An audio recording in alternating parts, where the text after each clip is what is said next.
channel HBR Technical Education. Today in this lecture we will study about instantaneous velocity and speed. तो ये समझने के पहले अगर आपने अभी तक चैनल को सब्सक्राइब नहीं किया है तो जल्दी से चैनल को सब्सक्राइब कर दीजिए। तो जब हम कोई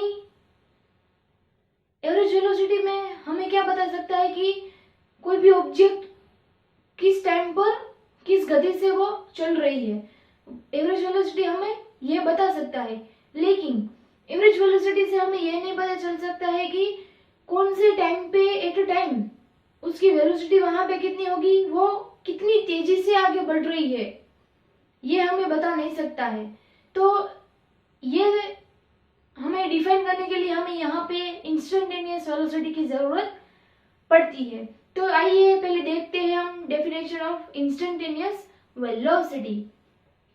at the rate of change of position or displacement at any instant of time is known as instantaneous velocity।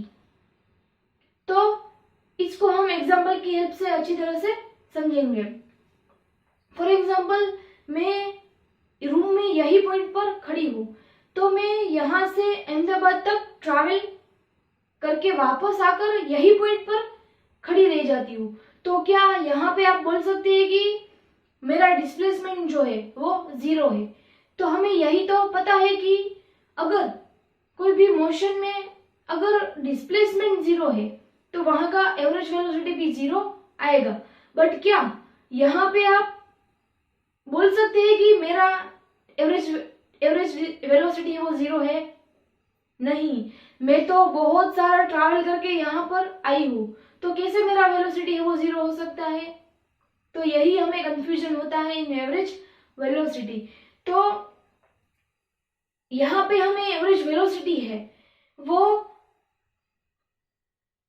Average velocity है वो हमें मोशन की जो ऑलवेज टाइम चेंज होता रहता है वो हमें परफेक्टली नहीं बता सकता है। तो हमें यहाँ पे इंस्टेंटेनियस वेलोसिटी की जरूरत पड़ेगी। Average velocity cannot describe the motion always। For example मान लीजिए कि एक बॉल है वो एक पर्टिकुलर हाइट से गिर रहा है जमीन पे, तब जब वो ऐसे गिर रहा है तब बीच में जो जब पहुंचता है तब हम एक इसका स्क्रीनशॉट ले लेते हैं मान लीजिए, एंड जब वो थोड़ा नीचे पहुंचता है तब एक दूसरा स्क्रीनशॉट लेते हैं। तो जब यहाँ पे हम दोनों स्क्रीनशॉट लिया तब वहां का जो टाइम वेलोसिटी है वो सेम होगा? यस और नो? नो, क्योंकि यहाँ पे ये मोशन में एक्सेलरेशन इन्वॉल्व है, इसके कारण टाइम के साथ है वो उसका वेलोसिटी है वो चेंज होता रहेगा। बट शॉर्ट टाइम का जब हम वेलोसिटी हमें फाइंड करना है तब हमें वहां यहाँ पे इंस्टेंटेनियस वेलोसिटी की जरूरत पड़ेगी। बट हाँ, हमें यहाँ पे एवरेज वेलोसिटी टोटल फाइंड कर सकते हैं। बट जब बॉल को हम स्क्रीनशॉट किया तब उसकी जो वेलोसिटी पर्टिकुलर टाइम वो हम एवरेज वेलोसिटी के हेल्प से फाइंड नहीं कर पाएंगे। ऐसे ही जब मैं यहाँ पे खड़ी थी, अहमदाबाद गई, वापस यही पॉइंट पर आ गई, तो यहाँ पे मैं एक ही पॉइंट पर आकर खड़ी हो गई, इसलिए यहाँ पे डिस्प्लेसमेंट वो बिल्कुल 0 है। तो यहाँ पे हम ऐसा नहीं बोल सकते कि एवरेज वेलोसिटी, यहाँ पे हम ऐसा बोल सकते कि एवरेज वेलोसिटी 0 है। बट यहाँ पे हम जो मैं मोशन में गई, ट्रैवल करके आई, तो हम ऐसा क्यों बोल सकते कि एवरेज वेलोसिटी यहाँ पे 0 है? ये सरासर गलत है। इसलिए हम यहाँ पे इंस्टेंटेनियस वेलोसिटी यूज करेंगे कि एक ही पॉइंट पर जब खड़ी होती तब यहाँ पे हम इंस्टेंटेनियस वेलोसिटी की फॉर्मूला अप्लाई करेंगे। इंस्टेंटेनियस वेलोसिटी की फॉर्मूला क्या है? va is equal to instantaneous velocity को हम रिप्रेजेंट करेंगे, va is equal to displacement upon time. ये उसकी थियोरेटिकल फॉर्मूला है, हम मैथमेटिकली फॉर्मूला उसकी देखते हैं। va यानी कि instantaneous velocity, instantaneous velocity is equal to change into position divide by change in the time when limit delta 10 tends to 0।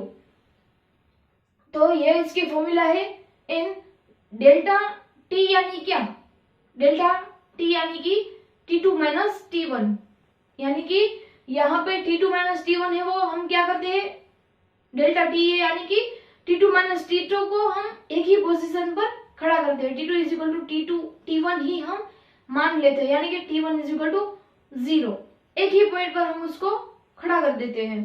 तो इसलिए हम बोल सकते हैं डेल्टा टी टेंस टू 0। तब यहाँ पे हम जब ये ऐड करेंगे एवरेज वेलोसिटी में, तब हमें यहाँ पे इंस्टेंटेनियस वेलोसिटी मिल जाती है। तो अब हम डिफरेंशिएशन के ऊपर चलते हैं। मान लीजिए हमने ग्राफ लिया पोजीशन रिस्पेक्ट टू टाइम, यहाँ पे हमने एक कर्व वाला ग्राफ लिया है। तो पहला पॉइंट है वो पॉइंट 1 है विथ रिस्पेक्ट टू x1, इन दूसरा जो पॉइंट हमने कंसिडर किया वो पॉइंट 2, वो क्या है x2, इन टाइम में क्या है 1 पॉइंट है वो ज्वाइंट होता है t1 के साथ, एंड पॉइंट 2 है वो t2 के साथ। तो यहाँ पे T1 एंड T2 के बीच का जो डिस्टेंस है वो क्या है हमारा delta t, and x2 and x1 के बीच का जो डिस्टेंस है वो हमारा क्या है डेल्टा x। तो यहाँ पे एवरेज वेलोसिटी क्या होगी delta x upon delta t is equal to average velocity. यहाँ पे हम एवरेज वेलोसिटी क्यों बोल रहे हैं, क्योंकि यहाँ पे डेल्टा t के बीच में एक डिस्टेंस है T1 से T2 तक। तो यहाँ ये ग्राफ है वो रिप्रेजेंट करता है with respect to average velocity. Okay, अब हम दूसरा एग्जांपल देखते हैं कि मान लीजिए 1 एंड 2 पॉइंट है उसको हम काफी नजदीक ले आते हैं, एंड ऐसा नजदीक ले आते हैं कि 1 पॉइंट के ऊपर ही 2 पॉइंट को लगा देते हैं। तो यहाँ पे हमें कोई टाइम T1 एंड T2 के बीच में कोई भी डिस्टेंस है वो नजर नहीं आएगा, दैट इज नेग्लिजिबल। तो यहाँ पे हम एक ऐसा नंबर दे देते हैं 3, यहाँ पे डिस्टेंस है वो काफी नेग्लिजिबल हो गया, इसलिए हम ऐसा बोल सकते हैं कि 3 है वो T1 से कनेक्ट है एंड पोजीशन पे x1 पर कनेक्ट है।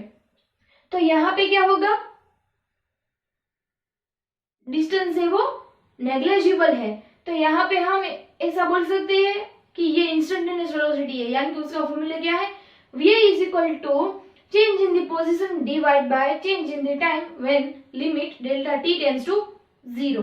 तो देखिए यहाँ पे line delta t tends to 0 when delta x upon delta t, ये जो टर्म है वो मैथमेटिकली क्या है dx माइनस dt।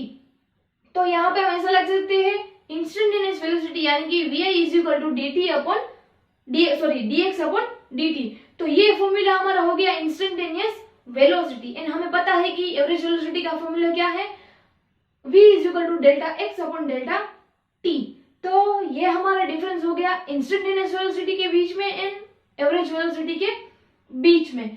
तो अब आपको समझ आ गया होगा कि इंस्टेंटेनियस वेलोसिटी हमें क्यों डिफाइन करनी पड़ती है, एवरेज वेलोसिटी की लिमिट कहाँ तक है, क्या है वो हम मोशन में हो तब फाइंड नहीं कर सकते हैं, तब हम यहाँ पे इंस्टेंटेनियस वेलोसिटी यूज करते हैं। उसका डेफिनेशन क्या है, उसकी फॉर्मूला क्या है, उसकी थियोरेटिकल फॉर्मूला क्या है, कैसे एवरेज वेलोसिटी में से इंस्टेंटेनियस वेलोसिटी डिराइव्ड होती है। ठीक है, ये सब आपने समझ लिया होगा। तो अगर आपको अच्छी तरह से समझ आ गया हो तो जल्दी से वीडियो को लाइक कर दीजिए एंड चैनल को सब्सक्राइब कर दीजिए। Thank you.